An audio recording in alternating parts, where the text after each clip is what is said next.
Capítulo 8. O medo do homem. O medo do homem nos leva a buscar agradar aos homens em vez de agradar a Deus. Uma pessoa que possui uma raiz de rejeição pode facilmente cair na armadilha de querer agradar aos homens. Queremos agradar as pessoas porque isso nos impedirá de sermos rejeitados. Será verdade? Essa é uma área enganosa e perigosa. Primeiramente, se essa é a maneira como você obtém amigos, isso é o que terá que fazer para conservar tais amizades. Um estilo de vida agradando ao homem que nasce por causa do medo do homem e do medo da rejeição é uma escravidão terrível. Neste capítulo, eu gostaria de ajudá-lo a perceber que ser alguém que agrada aos homens, em vez de agradar a Deus, é pecado. Talvez você nunca tenha pensado nisso dessa forma. Em Romanos, texto 14, versículo 23, diz: aquilo que não procede da fé é pecado. Enquanto agradava aos homens, certamente eu estava operando pelo medo do homem e não pela fé em Deus. O que é o pecado? Se você estudar a palavra pecado, descobrirá que o seu sentido literal é errar o alvo, não atingir a vontade de Deus. E a vontade de Deus que sigamos a direção do Espírito Santo e não as exigências das pessoas. Certamente, isso não significa que nunca podemos fazer o que alguém quer de nós, mas significa que a vontade de Deus para nós deve sempre ter o primeiro lugar. Não devemos fazer o que as pessoas querem apenas para impedi-las de ficar aborrecidas conosco ou nos rejeitar, se aquilo que elas quiserem nos desviar de cumprir a vontade de Deus. Devemos sempre escolher agradar a Deus e não aos homens. Tenho passado um bom tempo por intermédio deste livro, tentando ajudá-lo a sair da condenação. Se isso tem sido um problema na sua vida, certamente não pretendo abrir uma porta agora para o inimigo. Sei que enquanto escrevo essas linhas, estou me dirigindo a algumas pessoas que caíram na armadilha de buscar agradar aos homens. Quando digo que isso é pecado, eu estou tentando abrir-lhe os olhos para a seriedade do assunto. Certamente não estou tentando colocá-lo sob condenação. Devemos aprender a diferença entre convicção e condenação. Deus me usa frequentemente para trazer convicção. Ele usa sua palavra e seu espírito para nos levar a um lugar mais alto. Estou escrevendo isso sob a influência do Espírito Santo, e ele convence as pessoas do pecado, mas nunca as condena. Deus nos leva à convicção de que podemos ver os nossos erros, admiti-los, lamentá-los, arrepender-nos e receber o poder do Espírito Santo. Podemos então permitir que Ele nos capacite a caminhar livres daquilo que estava sendo um pecado em nossas vidas. De acordo com Hebreus 4, versículo 15, Jesus certamente compreende nossas fraquezas e as nossas enfermidades, mas Ele não quer que seu povo use a sua natureza compreensiva como uma desculpa para permanecer no pecado que está produzindo escravidão na vida de cada um. Tornar-se livre do medo do homem e de um espírito que busca agradar aos homens não é fácil. Requer a revelação do que isso realmente significa, de quão destruidor pode ser. Requer uma séria determinação para tornar-se livre. Espíritos controladores e manipuladores estão envolvidos, e eles não desistem do seu terreno facilmente. Por anos, eu me desculpava e fazia pouco ou nenhum progresso, porque dizia a mim mesma: simplesmente não posso fazer isso. Fui abusada e simplesmente tenho esses medos e nada posso fazer a respeito. Essas são algumas das desculpas que mantêm muitas pessoas na escravidão. Tais desculpas podem ser um fato mas a verdade da palavra de Deus tem poder suficiente para superar tais fatos. Sim, Jesus compreende, mas Ele não quer que você permaneça em escravidão pelo medo do homem. Creio que Deus tem feito você ler este livro porque Ele quer fazê-lo livre nessa área e ajudá-lo a reconhecer esses espíritos quando eles atacarem a sua vida. Creio que seu amor por Deus, seu desejo de estar na vontade dEle e sua recusa a permitir que o inimigo invada sua vida por intermédio de espíritos manipuladores e controladores podem ajudá-lo a combater de forma ousada o pecado de agradar aos homens. Deus nos dá o livre-arbítrio e a vontade livre. Ele quer que o escolhamos, bem como seus caminhos, mas não nos força a fazê-lo. Satanás, de outro lado, porém, não tem problemas em usar a força, a manipulação, o controle ou qualquer outra coisa que puder para nos impedirmos de sermos livres. O diabo usa a raiz da rejeição que está em muitas pessoas. O medo da rejeição e o medo do homem são realmente a mesma coisa. O medo do homem, o medo de perdermos a aprovação, o medo de ficarmos sozinhos, o medo de sermos criticados ou debochados, o medo do que as pessoas dirão ou pensarão de nós, e muitos outros medos que nos impedem de seguir a direção do Espírito Santo.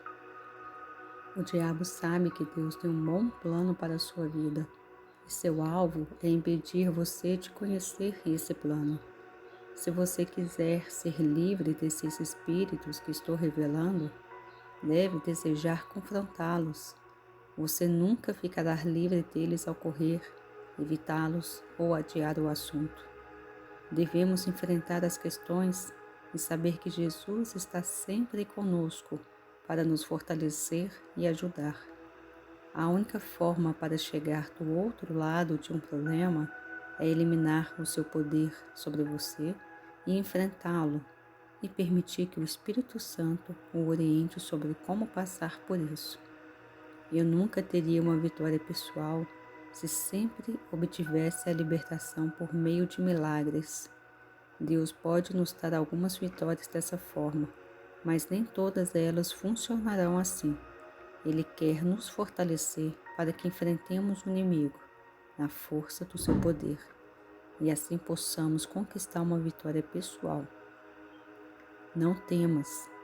Sabemos que a Bíblia diz, não temas, mas, por alguma razão, temos a ideia de que Deus está dizendo, não sinta medo. Houve um tempo em minha vida em que pensava que sentir medo indicava que eu era uma covarde. Quando sentia medo, sentia-me mal comigo mesma. Muitas vezes, quando estava pronta para ir adiante em alguma área, subitamente me sentia assustada. Eu orava pelo dia em que não me sentiria mais medo. De fato, eu ia até outras pessoas e pedia-lhes que orassem para que eu nunca mais sentisse medo. Mas Deus me deu uma revelação transformadora sobre o medo alguns anos atrás. E ocasionalmente eu mesma tenho de me lembrar disso. Por meio da Bíblia, Deus me disse, não temas, não temas, não temas. Ele está nos alertando sobre o espírito do medo. Ele está dizendo, um espírito de medo pode atacar você e impedi-lo de seguir adiante. Está registrado no primeiro capítulo de Josué, que Deus lhe disse que ele deveria terminar a tarefa que o Senhor dera a Moisés. Seja forte, vigoroso e bastante corajoso. Não temas nem te espantes, pois o Senhor, teu Deus, é com você por onde quer que fores. Josué, texto 1, versículo 9. Se o medo não estivesse prestes a atacar Josué, por que Deus o alertaria? Deus estava realmente dizendo a Josué, estou enviando-o para realizar uma tarefa. Mas Josué, tão certo como estou lhe falando, o medo será o inimigo que tentará impedi-lo. Estava Deus proibindo Josué de sentir medo? Não. A palavra medo significa retirar-se ou fugir de algo. Assim, se nós traduzirmos de uma forma um pouco diferente, veremos que Deus estava dizendo: Josué, quando você sentir medo, não fuja. Você está vendo? Deus está dizendo: quando sentir medo, permaneça em sua posição, sabendo que estou com você. Mantenha-se me obedecendo e fazendo o que eu lhe disse para fazer. Isso é muito diferente de Deus dizer: você não pode sentir medo, e se o fizer, será um grande covarde. Quais são algumas das reações físicas produzidas pelo medo? Tremedeira, palpitação do coração, boca seca e transpiração excessiva.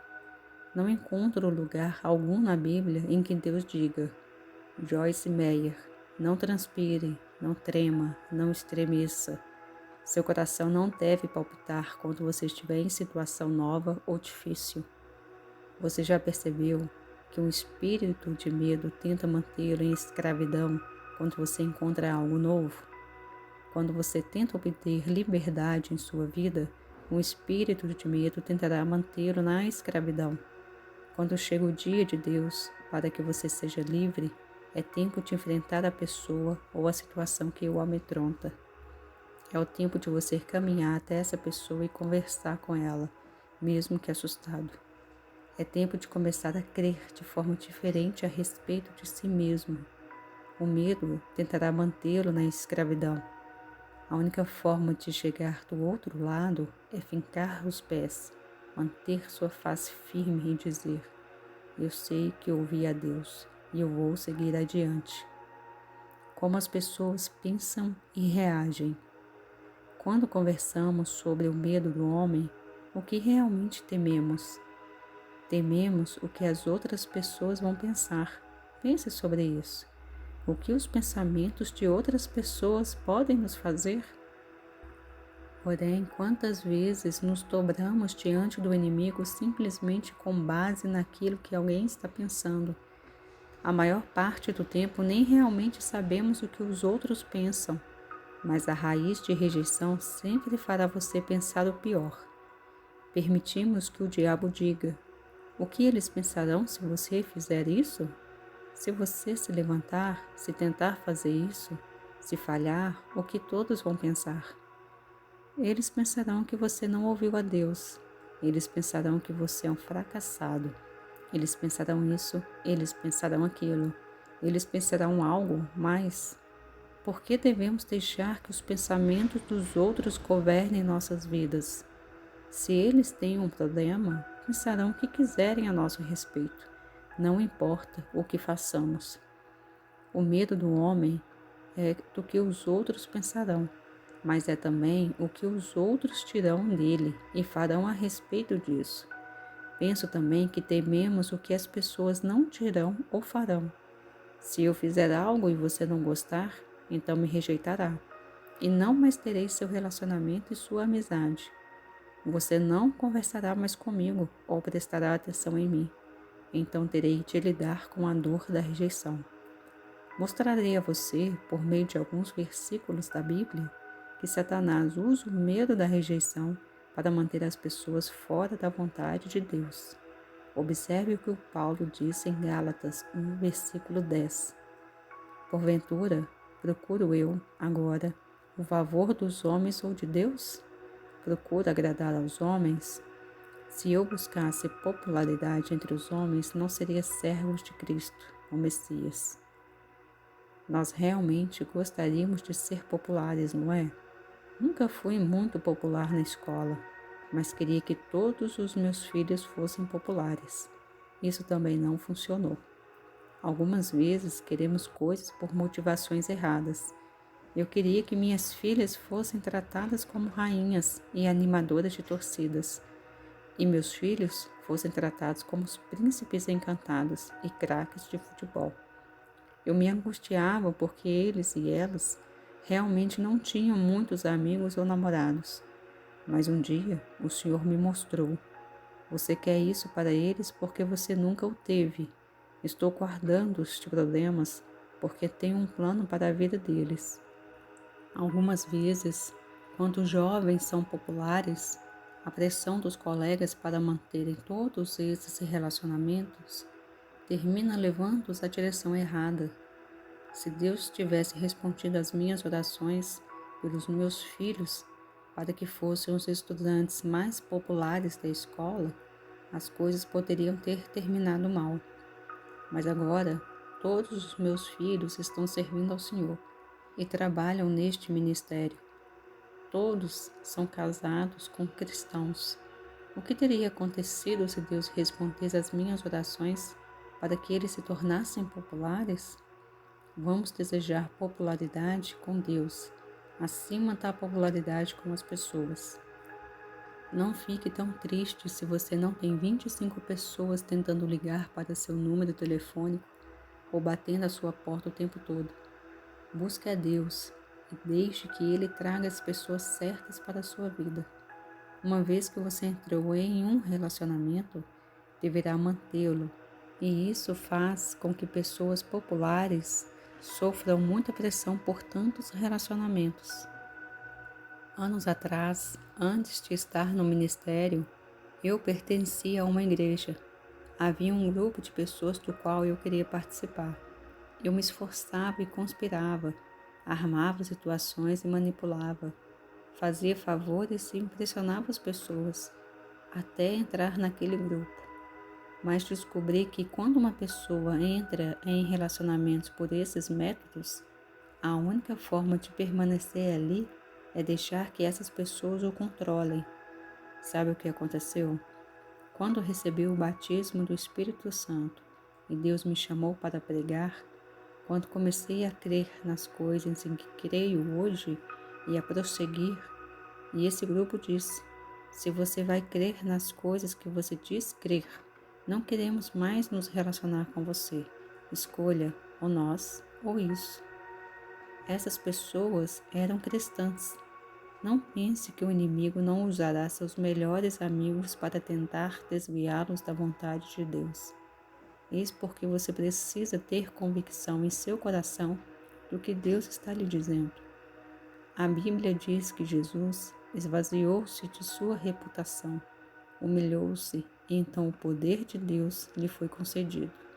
Veja Filipenses 2, versículos 7 a 11. Se estivermos preocupados com a nossa reputação, poderemos realmente prejudicá-la. Se o alvo é manter nossa boa reputação, se ainda tentamos ser populares, essa é uma porta aberta para o diabo. Tudo o que ele tem que fazer é conseguir uma pequena rejeição, e nós seremos despedaçados. Prosseguir não é conquistar popularidade. Você já percebeu o que Paulo estava dizendo em Gálatas 1, versículo 10? Se eu quisesse agradar as pessoas, eu não estaria servindo a Deus. Você sabe quantas pessoas existem que não estão fazendo o que Deus lhes disse, porque sabem que perderiam sua popularidade? Cada uma das vezes que Deus estava pronto a levar esse ministério a um novo nível, Satanás lançava um grande ataque de rejeição contra mim. Cada uma das vezes, o ataque vinha por meio de pessoas mais próximas naquele momento. Não pense que o inimigo escolhe alguém com quem você não se importa. As pessoas que estão próximas de você o deixarão saber. Se você não fizer isso como fazemos, então olharemos para você como alguém estranho ou anormal. Pessoas que têm raiz de rejeição na sua vida dobram-se a esse tipo de pressão e nem mesmo percebem que estão fazendo. Tudo o que mantiver as pessoas felizes, tudo o que mantiver as pessoas gostando de nós, sorrindo para nós e dizendo: boa garota, bom rapaz, é o que as pessoas com raiz de rejeição farão. Não estou ensinando rebelião. Não estou ensinando que você deveria fazer sua própria vontade o tempo todo. Não é isso. Se você tem alguém exercendo a autoridade apropriada sobre sua vida, ouça seus conselhos. O que estou falando é sobre pessoas que interferem em sua vida sem ter direito a isso. Algumas vezes, mesmo aquelas que têm autoridade sobre você, podem agir com manipulação ou controle, mas, se elas estiverem exercendo a autoridade legítima sobre sua vida, elas o ajudarão a descobrir a perfeita vontade de Deus para você. Elas não usarão a autoridade para sua satisfação própria. Agora observe o versículo de João 12, 42. Contudo, a despeito de tudo isso, muitas das autoridades, os líderes e os nobres, creram e confiaram nele, mas por causa dos fariseus, eles não os confessavam, por meio de, se eles o reconhecessem, serem expulsos da sinagoga. Fui expulsa da igreja em que frequentava quando recebeu o batismo do Espírito Santo, e Deus me chamou para pregar. A liderança me pediu para sair. Foi difícil para mim, porque toda a minha vida estava envolvida com aquela igreja. E além disso, eu havia me esforçado bastante para me envolver com aquele grupo de pessoas. Como me esforcei para conseguir um cargo de presbitério para o meu marido. Eu queria que meu marido fosse alguém importante. Pessoas que não baseiam sua dignidade em Cristo estão constantemente procurando algo que as façam se sentir valorizadas. Elas devem ter os amigos certos. Seus amigos devem ocupar posições de autoridade para fazer com que elas se sintam importantes. Assim, elas conspiram, manipulam e fazem todo tipo de coisas para se colocarem numa boa posição. Mas se você pensa que é difícil chegar a tal posição, espere até ver como é difícil manter-se nela. O versículo 43 diz: Pois eles amaram a aprovação e o louvor e a glória que vem dos homens, mais do que a glória que vem de Deus.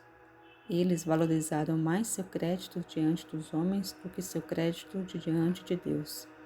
Esse não é um versículo impressionante? Decida agradar a Deus.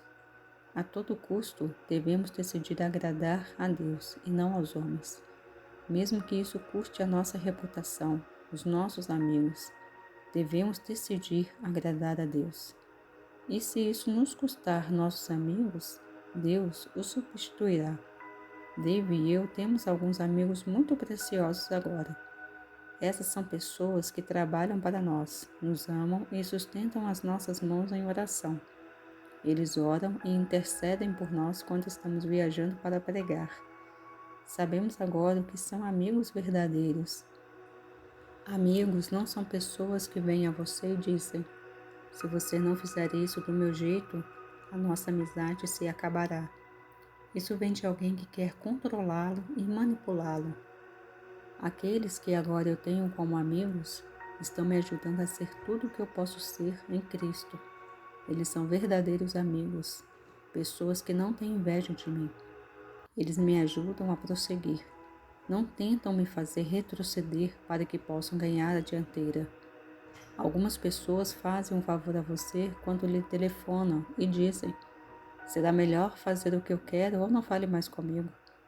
Pelo menos você já sabe com quem está lidando. Mas muitas vezes o controle está por trás dos bastidores. Talvez seja algo sutil como um olhar de desaprovação. E esse olhar de desaprovação pode nos levar a mudar completamente os nossos pensamentos e seguir em outra direção. Estou trabalhando com Deus para identificar essas coisas em minha própria vida, porque eu quero ser livre. Quero dizer novamente: não sou uma pessoa rebelde. Submeto-me à autoridade de meu marido e estou sob a autoridade do meu pastor local. Se ele dizer a mim e a Dave: eu penso que vocês dois estão errando naquilo que planejam fazer, voltaremos a orar e a buscar a Deus pelo assunto. Deixe-me repetir: você precisa estar sob a autoridade correta e temente a Deus. Não estou ensinando rebelião. Algumas vezes é difícil ensinar o assunto sobre controle, manipulação e o medo do homem, porque algumas pessoas entendem da forma errada. Estou falando sobre conhecer o que Deus está dizendo e desejar seguir adiante, custe o que custar, para ver a plenitude da vontade de Deus cumprida em sua vida. Posso garantir-lhe que existem mais pessoas que estão fora da vontade de Deus por causa do medo do homem, do que pessoas que prosseguem, apesar do ataque do inimigo, estão vivendo a plena vontade de Deus. O povo de Deus precisa desesperadamente ser obediente. Paulo diz que se você agradar ao homem, não servirá a Jesus Cristo. Você não será seu servo. Um bom servo é alguém que diz: sim, Jesus, estou ligado ao Senhor por minha própria escolha. Quero fazer tudo o que tu quiseres que eu faça. Não importa o custo. Sou seu. Faz segundo a tua vontade em minha vida. Quando tomei a decisão de ser uma serva para Jesus, perdi meus amigos. Alguns dos membros da minha família ficaram furiosos comigo. Senti-me ignorada por longo tempo, mas estou tão feliz agora que mal posso acreditar. Antes de receber o batismo do Espírito Santo, eu era miserável.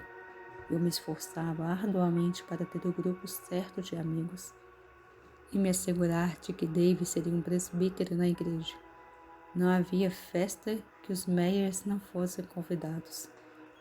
E se alguém tentasse dar uma festa e não nos convidasse, eu me esforçaria até ter certeza de que receberíamos o convite. Você se lembra de ter se sentido ofendido, machucado e aborrecido porque alguém fez algo e você não foi convidado? Isso o fez sentir-se rejeitado e sem valor? Você pode se livrar desses sentimentos. Confie em Deus, pois se for para você estar ali, Ele conseguirá um convite. Caso contrário, seja feliz nele.